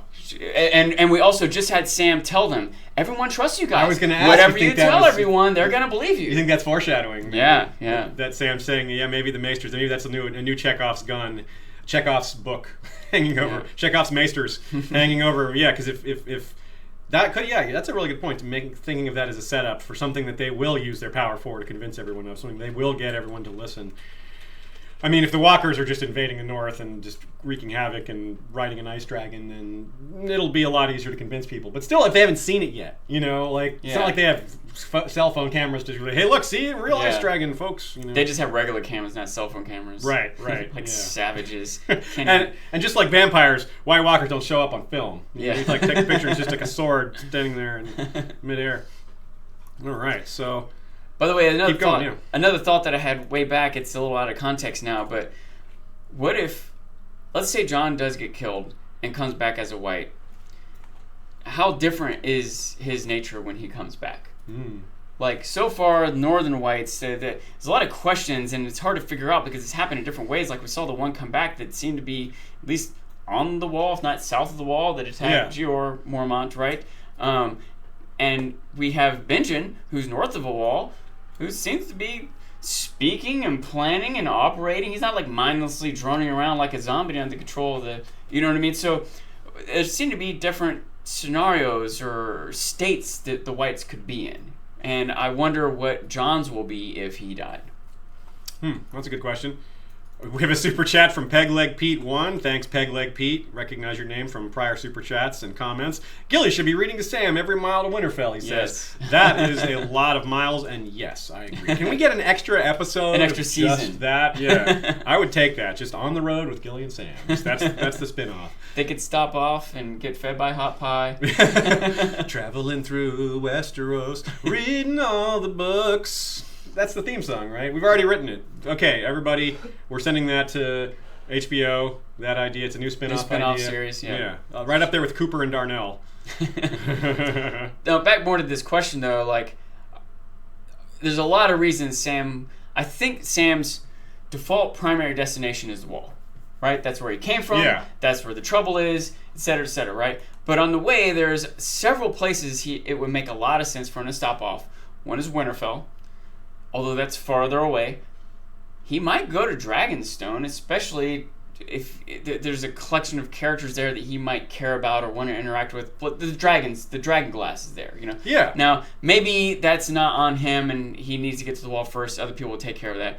But what I think is most likely is he's going to stop off at home first. It's closest, it's on the way, and there's a lot of reason for him to go there. So that's what I think will happen first, is Sam stops off at his home. We have another happy birthday super chat. This one from our very own Snow and Winterfell, the writer of Mazla Cartho. And he says, popping in to say, hey, it's my youngest second birthday, and we're having a pool party. We'll watch later. Thanks for everything you do. Happy birthday, Tommy Maz, the Tho in Mazla Cartho. That's right. This is a good time to point out that the name of Lord Mark's dragon Mazla Cartho is a amalgam of his family's names. Their last name is Mazariello. Hope I said that right. So there's the Maz. The ALI is his wife Alicia. The CAR is his son Carter, and the THO is his son Thomas, whose birthday it is. So thanks a lot, both to your family, especially Tommy, whose birthday it is, and thanks for being such a stalwart supporter of History of Westeros. We really appreciate it. Yeah, enjoy the pool party. It sounds a lot better than being in the frozen north. Another question here we have from Don Dante. Can a white even survive that far south? Thought they were sort of beings of cold, seeing how the others seem to only ever attack in darkness and seem to have always bring the cold with them. Figured they were waiting for the long night before making their way that far south, and it still seems pretty sunny in King's Landing. It's always sunny in King's Landing. Won't the white just wither away in the sunlight, making them look like they just brought a decomposed body and not a white? Well, that's entirely possible. However, I mean, Beric has survived in the south after being resurrected, so it kind of, I don't know, it's which magic, if it's a white resurrected by northern magic, by the white's magic, by the White Walker's magic, then maybe that won't work. But in the book, remember, Alistair Thorne, now this happens in the show, we just don't see it, but Alistair Thorne takes the hand, a moving white, and puts it in a jar and takes it south. And in the book, it decomposes before he can show it to Tyrion, who's hand to the king at the time. But Tyrion intentionally, avoids him. He, keeps him waiting, and that's part of why the hand decomposes. But the hand was still moving, even when it was brought south. So it seems like it can survive, but it will decompose eventually. So it's one of those things where yes and no. It won't survive, but it's not going to just instantly fall apart. So there is some time. And of course the show and books are different in this regard, quite likely, if not just quite potentially. Super chat from Ethan Wright. You're talking about the power of the Maester's influence on the population of Westeros. Wouldn't showing them the captured zombies mean more valuable? 100% yes. That is absolutely true. And I guess I don't know why they didn't think of that. Again, Tyrion's planning hasn't been great. Maybe it's a farther trip to get down there, and maybe he underestimates. They've got Varys. He's got that quick moving, know.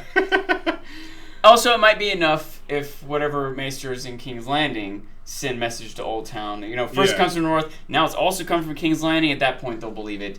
And again, there will be a bunch of other lords. This is the other thought that I've had, is that at the moment they're showing us Cersei, it's probably not going to be this private viewing with just Jon, Cersei, and a zombie. There's probably going to be many lords around who are in charge of armies and have influence over the land who will see it. And even if Cersei's not persuaded, some of them will be. Some of them are barely aligned with Cersei in the first place because they're just afraid. Some of them, even if they're fully aligned to Cersei, might turn around if they're superstitious in the first place, and so on and so on. You are invited to a private white viewing party.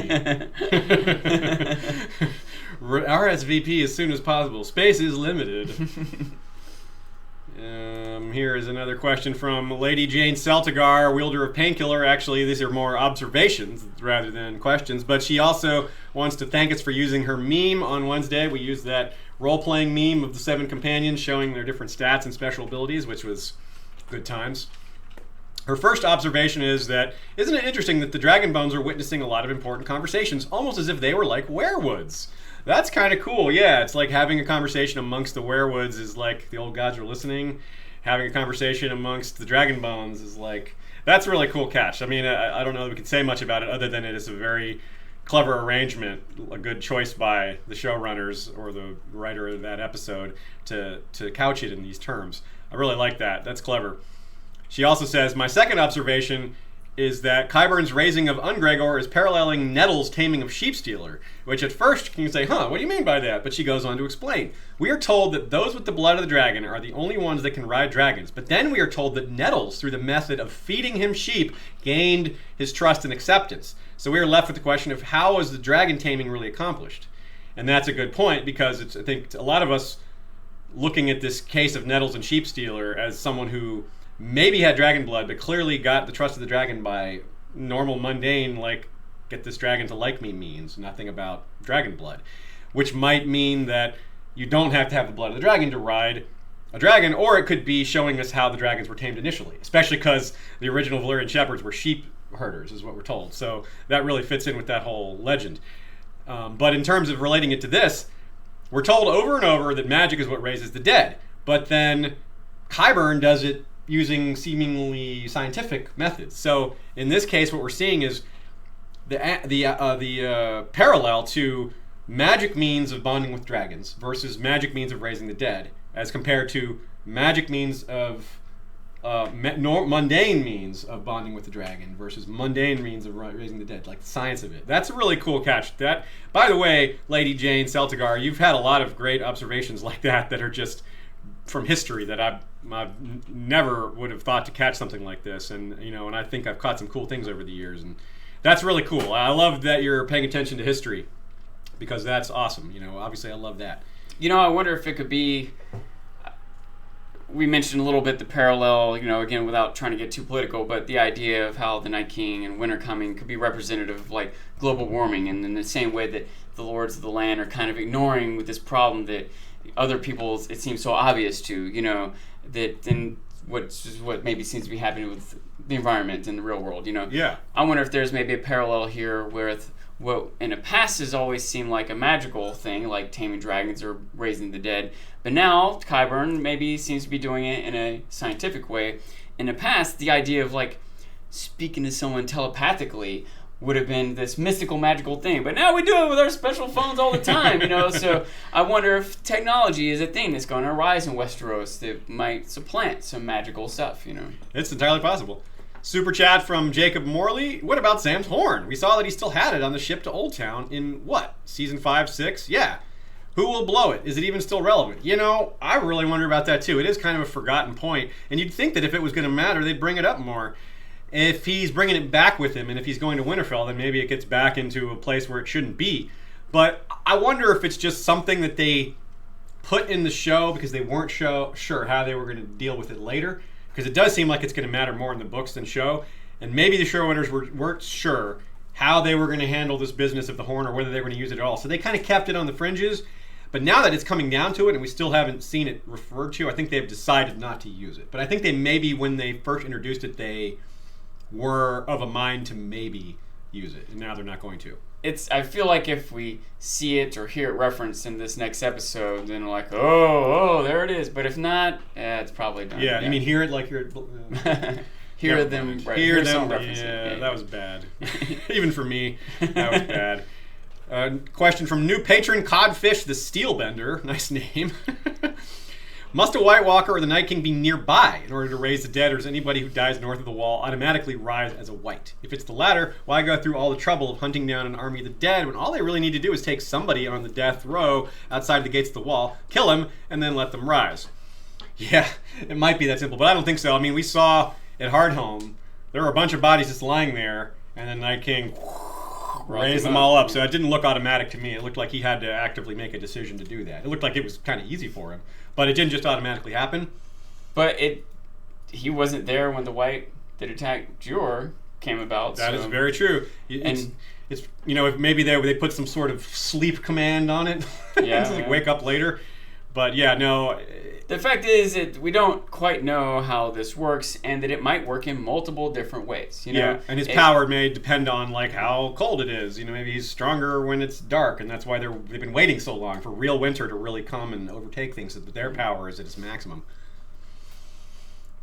Tracy Struncy asks, in the season 3 episode The Climb, Melisandre tells Arya that they will meet again. Do you think this will happen, especially in light of the fact that they never met in the books? Yeah, I think that was a big setup. Like, that was too much of a it's not even foreshadowing. It's just flat out saying, we will meet again. And Melisandre has been wrong about her prophecies, but that wasn't even couched in prophecy. That's just, we will meet again. So yeah, I do think it'll happen again. I really don't know under what circumstances, but Melisandre did say she would come back. She'd also said she was going to die in this strange country. And Arya doesn't have Melisandre on her list right now, but she did. And maybe she will decide to put her back on the list. So that might be why they meet again. Arya wants to kill her. But I do think, bottom line, they will meet again one way or another. I don't think that's like the Horn, where they were holding on to the idea maybe they're going to use the Horn. Because they didn't say, this Horn will matter. This Horn, you and me, Horn, we'll meet again. They were a lot less blatant about it. All right. We also have Connor O'Kane asking a similar question here. You mentioned that the others might not be able to control a White when it's so far south, but didn't they just do that with the hand picked? hand, or with the picked hand in a Game of Thrones. Thank you for keeping me company at work all season long. Well, you're welcome, Connor. We appreciate you sending the question. We're glad we could help out keeping you company. I know that a lot of people don't have people they can talk to about Game of Thrones, and we're very happy to be that for a lot of people, to play that role. And that's why we try to make this as communal and chatty as possible, while still also doing lots of research and presenting you guys with the best material we can. Try to straddle that line there. But it's not necessarily that White is being controlled. I mean, it can be like they animate it and then it's animated and they're not actively controlling it anymore. Once it's animated, it's off doing its own thing. Like Gregor. Like Qyburn isn't actively, using a joystick or something to guide the mountain. So I think maybe they just it's like an enchantment that stays or something. Yeah, and Gregor may be a different scenario, the Whites. Yeah. And maybe they have more control the closer they are to them. Maybe they can give them a general command like, go attack, but they can't necessarily say, pull up the rear, come around from the left flank, hold back on maybe they just generally can give them guidance to go attack. Just thinking about the different undead-ish characters and how differently they behave and why they might behave in so many different ways, again, adds to me wondering, especially thinking about what the motivations of the Night King are, and hope that I have that he has a personality and motivations and goals and some depth, that he's not just this, one-sided bad guy, and the idea that Jon has already died. I'm so excited about the idea of Jon and the Night King having some sort of conversation, and I'm wondering, and this is probably tinfoily, but if Jon dies north of the wall, and just wakes back up. It doesn't even take some ceremony by Thoros. He just comes back up and has blue eyes. Yeah. But speaks English and still seems to be on the side of his companions. And the Night King senses this in a force and locks glances with Jon and We also have to consider that magic is not static, right? Like at the beginning of the story, magic, there was no dragons. Magic had kind of fallen out of the world, but it was returning. So if we think of it as like an upswing, like a chart, magic is growing stronger the deeper we get into the series. So maybe the same magic that Night King has is also growing. The same magic that Melisandre has is growing. And that leads us to, that segues really well into this question here from Lord Mark Joseph that was sent to us in advance. Why in the hell can Beric make his sword a flaming sword without wildfire or his blood? Remember that back when he fought Sandor, he cut his hand, and that's what made his sword light on fire. But in the trailer, he just whoosh, like a lightsaber. It just comes on. Well, Mark says maybe they're just doing cool moments. The show's skipping over that. That's absolutely possible. But maybe it's this. Maybe it's that the magic is more powerful. He doesn't need the conduit. He can just go straight to it. Now in the books also, Thoros uses wildfire to light his sword on fire. That's, he does that in tournaments, and he does that in battle, and that was like his thing. He kept ruining swords, and he actually knew Gendry. Gendry knew him. Because he would go to Tabho Mat for new swords, because he kept destroying them with wildfire, and they would always argue over the price. And Tabho would get mad at him for you're ruining perfectly good swords, and he's like, yeah, but it works really well. And so Gendry has this anecdote where he remembers Thoros and Tabho Mat arguing about the price of swords because he was always coming in for a new one. And anyway, but that's just a little tidbit there. But that's the type of thing I would love to see in the show. I would love to have gotten another episode this season where that had happened. So it's just that's just a little thing. So I think it might be explained there that, and Melisandre, when she's at the wall in the book, she says, my powers are stronger here. She, things that she's like, things that shouldn't be possible. And that happens in the show when she sees that Beric has been resurrected. She's like, this should not be possible. Yeah. Which gives you the clue that magic is stronger than it was. Let me throw this out there, and I'm sure this is something that's been talked about ad nauseum, but how much of it is magic versus the influence or will of the gods? Maybe those are almost the same thing. According to Beric and Thoros, a lot of it, or all of it. Melisandre would probably say the same thing. Yes, although she would say that some things are quote unquote magic that are like tricks of illusions or chemistry or whatever. And she would also be wary of, the truth being obscured by the great other, whether we're truly seeing the Lord's message or not, that kind of thing. We also want to know, he also asked us, will Dany meet Ghost this season? Hell, will we get to see Ghost this season? We're hoping for a shot of Ghost. Apparently there was a scene that was filmed and cut with Ghost, so they didn't just decide Ghost is done, because otherwise they wouldn't have filmed that scene at all. They may have decided after shooting it that he's done. Yeah. But at some point they decided it was a good idea. So really, I just don't have any way of knowing. I don't have any clue to suggest that he will or won't, but I hope so. I hope we see Ghost, but I'm not holding out hope. Acre Frey wants to know, did we say what we're drinking today? Well, I'm doing my boring usual chocolate and coffee. Sean has some sort of pink beverage here. This is the naked strawberry banana drink mixed with a Code Red Mountain Dew. Okay. Yeah. Now that you guys are all turned off of your beverages, we have a question from, what the heck name is this? Jehizel Bardo? I'm sorry, I don't know what this name is, but the question is, do you think Dragonfire can be used on the Night's King? I mean, he stepped through fire before at the cave and at Hardhome. Will Dragonfire kill him? I don't know that Dragonfire is magical. It's just a lot hotter than regular fire, which might indicate that it's magical. That might be why it's hotter, But I don't know. I mean, yeah, he did resist regular fire. I'm not sure the Dragonfire is hot enough to mess with him either. It's certainly enough to mess with the Whites big time. It seemed like one of the White Walkers that Jon fought, he ended up shattering when he struck a blow with his sword. Claw, yeah. And in the building at Hardhome, they were like having a council meeting, and the dragon glass was in there, and Jon ran back in to get it, and everything's on fire. And a White Walker walked in, and as he did, the fire seemed to subdue around him. Like his coldness was just putting the fire out. Which maybe is the same thing as resistance. It was slightly different than the fire ablaze and him walking through it unaffected, as the fire being suppressed by, being overcome by his coldness. And not that, I don't know if that necessarily answers a question as to how resistant the Night King might be to fire, but... Next question is from Pegleg Pete. Actually, this is a comment. Pegleg Pete 1 says, Arya and Melisandre may not know each other when they meet. Both can change their appearance. That is true. Now, Arya is particularly good at seeing through disguises and glamours, so she might be able to see through this. But Melisandre's also, on another level with her ability to disguise herself, so that's a great call, though. We may have something to think about for when they potentially come together again. From Professor Cecily Cogsworth, what is the last thing you've investigated/researched? Well, I was certainly researching annulments and R+L = J stuff and Rhaegar Lyanna stuff in general. That was for the book to show. And we did a little bit of research for this episode, but mostly this was just cutting trailer scenes and looking at them and thinking about them. There wasn't as much research to do for this episode, but book to show is where we end up doing a lot of research. And we're doing research, occasionally for some of the episodes after the season, where we have Blackfish research going, and we have research going for the Crypts of Winterfell. I did a little research. Lauren Sarner asked me to give her some input for an article that she was writing about the potential of Jon's lineage. Could he have kids? Is he a White? And especially in light of George Martin's statement about Beric being a Fire White. And so that got me digging into a branch of different things, the different types of Whites that there are, and a little bit of the history of the Night King and the Night's King in the book. Yeah. Lucifer means Lightbringer. Hey, buddy. That's LML, who we did the Caverns of Dragonglass episode with last week. Check that out. It's a book to show interpretation of the signs and sigils there on the cave walls. He wants to know, what do you think of Jon lighting his sword on fire with his blood like Beric? Yeah, I was wondering about that. I've been asking that question for a while.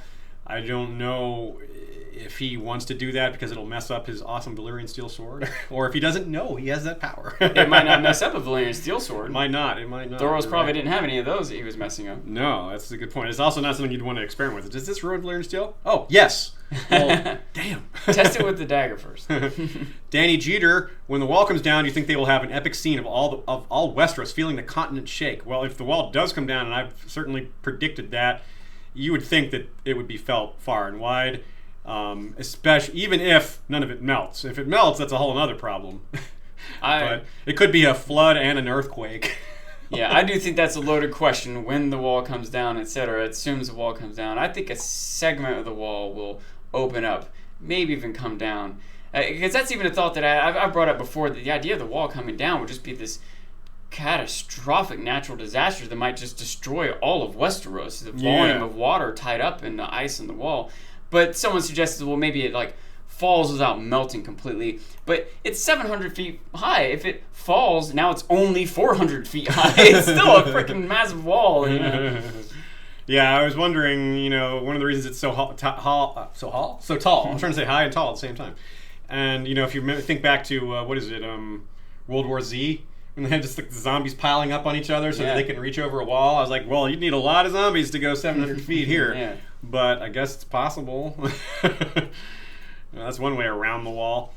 Here's another question from Moonlit Maiden. Are we going to see Yara again before the season ends? I think so. I don't think they're going to leave us completely hanging on that, especially because we have reason to believe there's a Theon trailer shot coming in this episode or the next. I don't know if it'll be this one or the next. I'm guessing it'll be in episode 7, but it could be this episode. But yes, I absolutely think there's going to be some more of that. I don't think they can leave, not only can they not leave Theon and Yara hanging like this, they can't really leave Euron hanging like this either. Yeah. And those two seem to be wrapped up in each other. Euron... Yeah, I'm curious how Euron's going to react to the announcement Cersei makes of her trial by Jaime. This is, I feel like that's another piece of the puzzle that's got to come together here. Maybe not in the next 2 episodes, but it seems connected to Theon and Yara. So definitely. Now, a quick announcement on Monday's episode.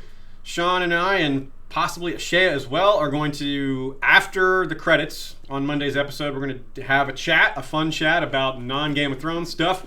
So just letting y'all know in advance that we're going to do that. It won't distract from any of our Game of Thrones talk. We're going to have the normal length episode. It might even be longer because the regular episode is going to be longer. We may have a lot more to talk about. Like, we don't know what. We haven't seen the episode, so we assume there's going to be a lot to talk about. It's always a lot to talk about after a penultimate episode. The penultimate episodes have historically had a lot going on. The trailers certainly indicate that. So we expect to have a lot to say, but we're going to plan on having this conversation afterwards as well. Y'all can ask us non-Game of Thrones related questions. It'll be a bit of a hangout. And we're kind of setting up, it's kind of a segue to what we're going to be doing in the off season. We're going to be doing more videos, more hangouts, things like that. We want to keep the community going in between seasons. We know we're going to have a long time in between TV shows, so we want to make sure to keep everybody together, and that's part of that. We do, as much as we love Game of Thrones, there are some other shows that we also love, so much so that we even started another podcast, Fandom Media, to cover some of the other shows we like. Better Call Saul, It's Always Sunny. And, some of you guys might be interested in that, and we might be able to discuss some of those shows and other shows you're interested in, and other movies, too. There's going to be another Star Wars movie. There's, we know that we have common ground with our audience out there beyond Game of Thrones, and when we're going to go a long time without Game of Thrones, we'd like to connect on some other levels. And so we'll be working on that. That's part of our big plans for how to handle the long wait and how to continue with our podcast. Of course, we're going to keep doing book episodes as we always have. That's not going to stop. So there's that to look forward to as well. But let's get back to the questions. We're going to take a few more, and then we'll call it a day. From Jay Beach, was Jon's cold reaction to Bran and Arya being alive part of his change? It's like he is over the top about killing the White Walkers, like the Lord of Light sent him back for that only. Well, I think part of it is his cold reaction was in part because the news that Bran sent was so dire. It's hard for him to be happy about discovering his family still being alive when he's also seeing something that could be the instrument of their death that's threatening them at the same time. It's like, well, have I discovered they're alive only to see that they're going to be killed by the Night King shortly after? I thought a lot about this. In fact, it's the type of thing that the book could do so much better job thinking about what's going through Jon's mind, because part of me went through this thought process of how Jon might have, I'm going to say, made some reckless decisions, right? Like put himself in harm's way in his mind thinking, it doesn't matter, I have nothing else to live for anyway. Does that make sense? He might have been more risky in his decisions and is taking his life into his own hands because he feels like, I've already lost my sister, I've already lost my brother. Yeah. And now he finds out they're back. He's like, oh, geez, maybe I did some things that I would have regretted if I had known that they were still alive, even if it just, I could have seen them again, or maybe should have been more careful. And let's say I'm right, that he would go through a thought process like that. He immediately decides to go straight to the wall, to put himself in harm's way without visiting them again in Winterfell. And even though that might be contradictory, I can still see it. Jon's got to make some tough decisions, and he's trying to accept this greater responsibility. And I think it would be so neat to see that drama playing out in his mind, and that's something the books could do that the show would have a hard time with. Yes, very much so. Okay, we'll take a couple more. Thanks to everybody for sticking with us. Looks like we got about 500 people still watching live. Hit that like button if you can, folks. Really appreciate that. It helps get the show noticed more. You'd be surprised at how much those little clicks add up for us. Here's another question from G's. Name taken. How do they actually transport the White if they catch one? Work in shifts, taking turns knocking it off? Well, that one scene with the box in front of it, maybe they just tie it down with a belt or something, hold it down, just trap it like a patient on a gurney, that kind of thing. That's kind of what I expect for it to be strapped down and they're dragging it along or something. Because there is a sledge. We showed the shot of it on Wednesday, or Thursday rather. I keep saying Wednesday because we usually the episode Wednesday. It was Thursday this week. But we had shots of the unnamed wildlings who were in this group, because it's not just the Magnificent Seven. There's unnamed wildlings in this group as well. And they were bringing the stuff. the unnamed characters got to carry all the gear. Suckers. So, yeah, should have had names. Yeah, that's how I'll teach you to not have a name.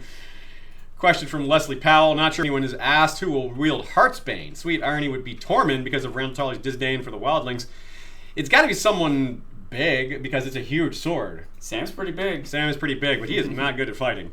Yet. Yeah. He's only killed a White Walker, that's all. One of my predictions was that it would be split like ice into smaller swords, but now that I'm worried about Gendry, I would think he would be the one to do it. Now I'm not so sure about that. Sandor is large, and so really narrow it down to people who are big. Sandor is an option because he's a really large man, and his Heartsbane is huge. It's a great sword. It's the size of ice. Ned Stark did not fight with ice. It was ceremonial only. It was for cutting heads off and walking around and looking badass, but he didn't use it in combat because it was too big. And it's hard to use a greatsword. They're really long. I mean, they're not as heavy as they look because even a long sword, like Brienne's long sword, is 3 pounds, right? Like those are not as, and this is Valyrian steel, but it's still just long and unwieldy and hard to use. So it's hard to say, but I'm guessing it's amongst the tall, big guys, and not Sam himself. We thought maybe Jorah for a while. Jorah was our top pick because Sam and Jorah were together, and that was like, hey, but that clearly didn't happen. As you bring that up, by the way, usually Tormund, most of the scenes we've seen him with in the past, he's been around Jon and other wildlings, Ygritte, and he towers above. He's just this massive human, right? He is very large. You see him next to Sandor? He's not Sandor large is at all. Massive compared to Tormund. Sandor is a large human being. Maybe he's soon to be a large undead human being, or just a regular dead human being, but we'll see, huh? Okay.